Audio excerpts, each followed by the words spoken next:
Morning, everyone. Today, I'll be presenting a comparative overview of two globally influential early childhood education approaches, Montessori and Reggio Emilia. This presentation aims to explore how both approaches views the children, the role of the environment, family involvement, and the teacher's role, and what this means for us as educator and families. So why these two approaches? According to my Brightonville and the Education Hub, both Montessori and Reggio Emilia have deeply influenced like early childhood practices worldwide. Um, while they share a foundational respect for children's capabilities, they differ in key area, the structure of learning, the environment, family environment, and the teacher's role. By understanding both, we can better support appreciation of uh, we can better support children's at home and in the school and broaden our appreciation of diverse educational philosophies. So in the Montessori approach, the children is seen as naturally curious, capable, and independent. So Maria Montessori emphasized the idea of the observant mind, especially between birth and age 6 years. Children learn best through hands-on, self-directed exploration and are trusted to follow their own pace and interest, shaping their development through choices.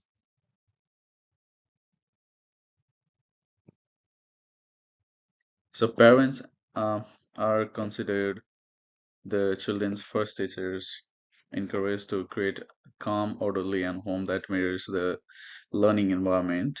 Montessori believed in sensitive periods, optimal time for acquiring certain skills. The environment is prepared, meaning materials are beautiful, accessible, and real. Classroom include mixed age groups of to support peer monitoring, and children move freely and work independently. Uh, yep. So children are trusted to make the choices of their own learning, and then each of the children uh, develops at their own pace, following their interest.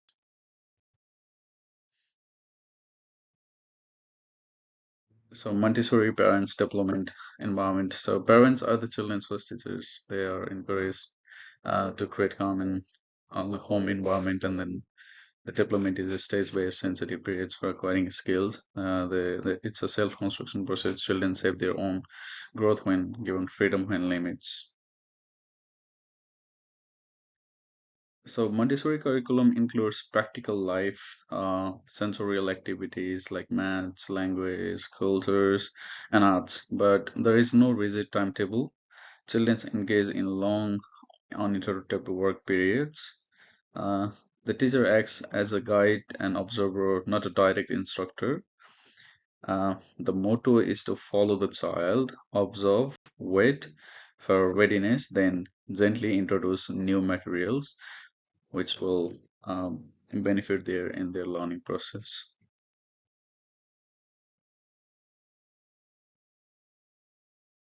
So here's what a Montessori classroom looks like in a practice, as you can see in the photo. Um, so there is a calm, purposeful atmosphere where children are deeply focused on their own activities and play. They might be pouring water, transferring objects, or tracing sandpaper letters. Uh, older children's like often mentor younger ones in this case, fostering leadership and community. Through this, independence, children develop self-discipline and confidence while working as a team. Um, yep.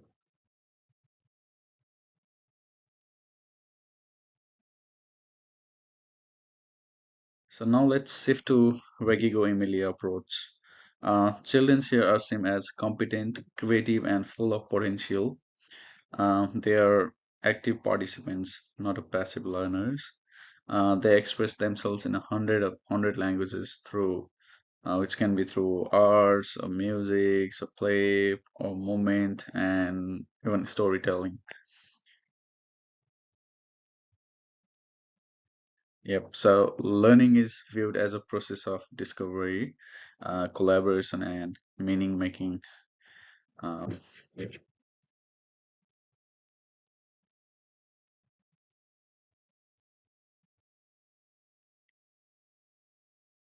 So parents play a central role in Regigo um, Emilia, involved in both curriculum and classroom projects.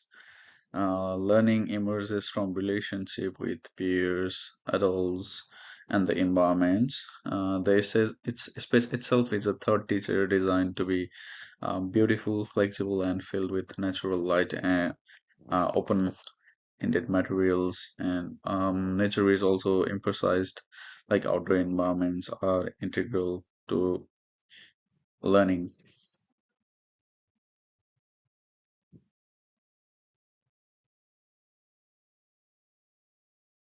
The curriculum is emergent. Uh, it arises from children's interests and questions. Teachers are co-learners, collaborators, and researchers. They observe, listen, and document and plan meaningful projects with the children. And documentation, it includes photos, transcripts, work samples, um, which makes learning visible and informs and drives ongoing plannings. For example, children's curiosity about rain might spark a week-long project on water and etc.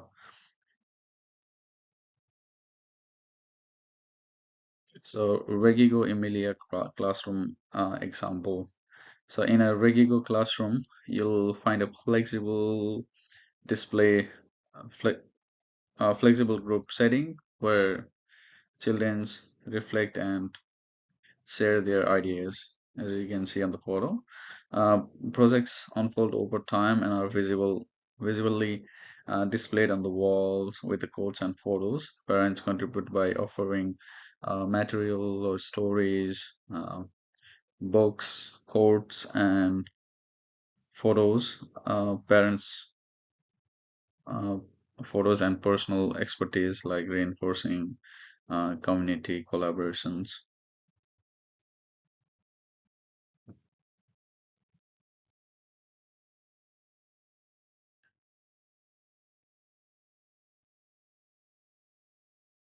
So comparison and implication for practice.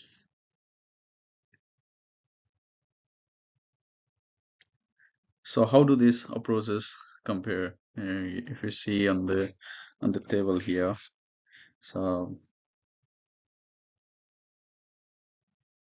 Montessori is more structured with individualized learning and teacher as guide model, whereas uh, Reggio Emilia is more collaborative, project based, um, and the power of the environment. For practitioners and families, blending elements of both can be powerful, encouraging Montessori's independence while embracing Regigo collaboration exploration can offer the best of the both worlds. So if you see on the aspect here, uh, like if you see on the focus, Montessori is more focused on independence and self-paced learning, whereas Reggio Emilia is more like collaboration, creativity, and emergent curriculum. Uh, so in the Montessori approach, teacher's role is like they do as a guide or observer, whereas in Reggio Emilia, teachers act as a co-learner or collaborator. So this both approaches it emphasizes strong family partnerships. So the parents' role in Montessori approach support so parents as the first teacher, whereas in Reggio Emilia, the parents' role they are co-constructor. Uh, so, implications for our service. The both can blend independence uh, with collaboration, and uh, we have to value children's ideas and family input in curriculum.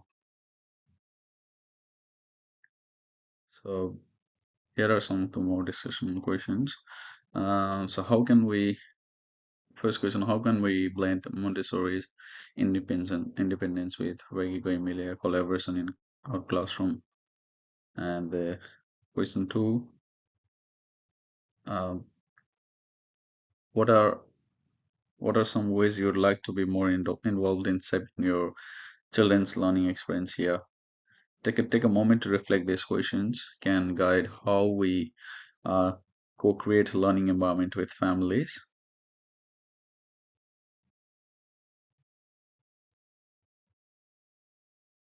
So finally, these are the references that supported this presentation. They include academic articles and Rossedelli childhood education sources. All these references are recent and aligned with APA 7th guidelines.